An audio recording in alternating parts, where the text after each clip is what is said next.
Hey everyone, I'm Jonathan, and the topic of today's short talk is the cherry on top. The inspiration for this episode came from a consultation I did with a man who, let's just say, was becoming increasingly frustrated with women. From his perspective, relationships with women were just so costly and difficult, and any benefits he received did not justify the expense. The juice isn't worth the squeeze argument. At one point, he asked me, Jonathan, what do you personally get out of relationships with women? Like, what do they really have to offer? I paused for a bit, considered my own experience, and answered him honestly. I said, I get a lot from my relationships with women. Like, it's nice to have someone to connect with at the end of the day. It's nice to have someone to spend an evening with, whether it's going out to dinner or cooking at home. It's nice to have an occasional travel companion, someone you can share the good things in life with, as it's the sharing that makes them even more enjoyable. It's nice to have someone to cuddle and squeeze and fall asleep with. And it's nice to have someone who can help me out from time to time, to pick up a bottle of wine or drop off my dry cleaning or what have you. Women make my life a little sweeter and a little better for being in it.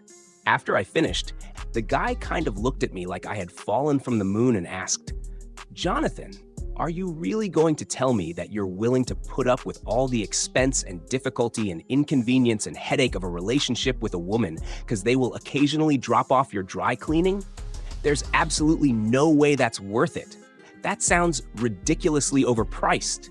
I answered, oh yeah, definitely. It's completely overpriced, not going to argue there. Now, he looked at me even more incredulously. So why do you do it? And I replied, it's like I said. Women make my life a little sweeter and a little better for being in it. Everything that a woman does for me, I could do or have done for myself, often more cheaply and more easily.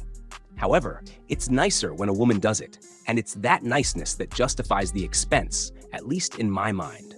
I've just made my peace with how much that niceness costs. Women are like the cherry on top of the sundae, and let's be honest, you don't need a cherry to have a sundae. A sundae is mostly ice cream and syrup and caramel and whipped cream and nuts and what have you. The cherry is just a garnish. It's not necessary.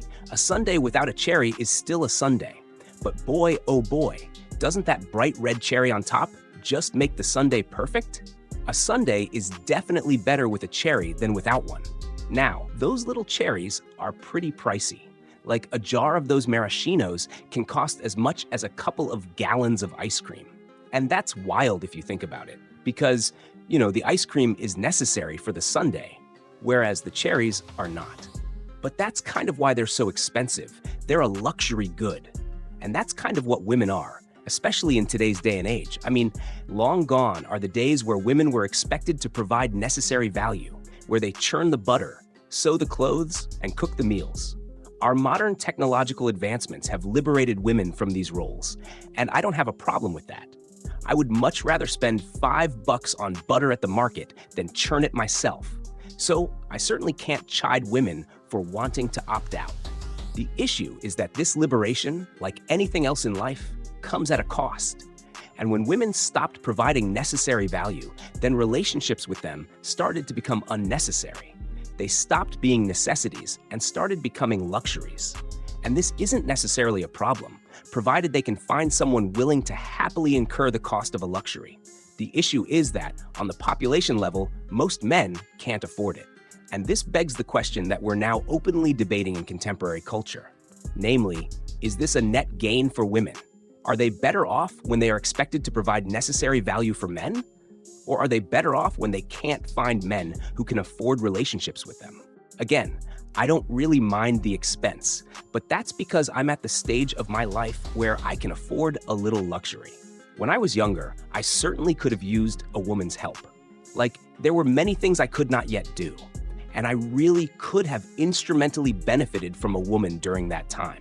And even though there was nothing stopping a woman from providing that necessary value, from building a life with me when I had nothing, from cultivating a true partnership in the fullest sense of that word, I found no women who were interested in doing that. And trust me, I offered that opportunity to several.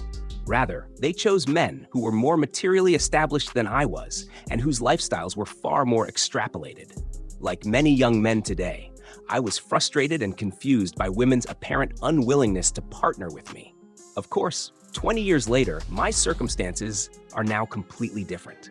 I don't really need a woman because women have forced me to learn how to do what they might have done for me, for myself. Like, I don't know a single woman who cooks better or more often than I do, for example. And because I'm now successful and self-sufficient, I can increasingly cater to women's desires to be luxury goods. And at this point, they kind of have to be cherries. Like, the sundae has already been constructed.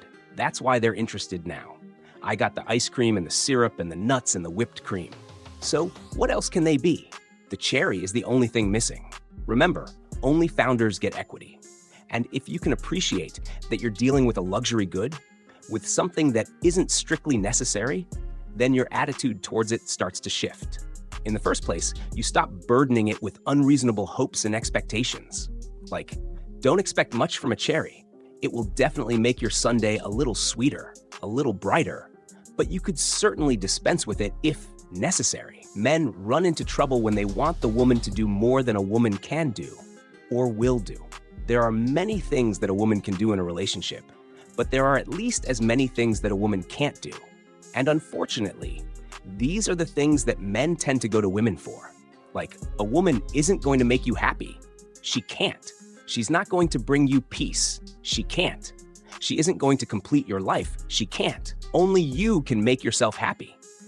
Only you can bring yourself peace. And only you can complete your life. Don't look to a woman for those things. That's expecting the cherry to be the sundae. And that's not fair to her, because you're setting her up for failure, which will only lead to anger, resentment, and disappointment. It's a much better idea, men, to get those things from the rest of your sundae. Like, if you have the ice cream and the syrup and the whipped cream, you're going to be pretty happy and satisfied, with or without the cherry.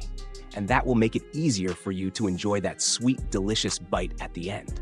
What's more, this attitude shift will help you have more appropriate standards with respect to women. Like, what are reasonable standards for a cherry? A cherry is sweet. A cherry is bright. A cherry is fresh. And when a cherry is those things, it perfects the sundae. On the other hand, if the cherry is sour, if the cherry is dull, and if the cherry is stale, it can ruin the entire confection. Like, a little bit of putrescence can absolutely destroy an otherwise delectable dish.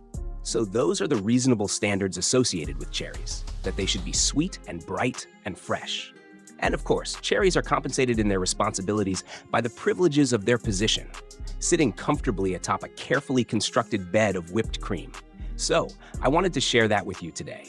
If you can approach a woman like a luxury good, then it might alter your hopes and expectations for that relationship.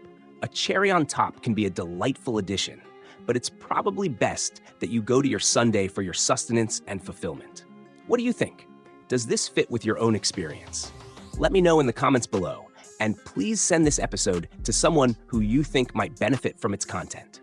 Because it's word-of-mouth referrals like this that really help to make the channel grow. As always, I appreciate your support, and thank you for listening.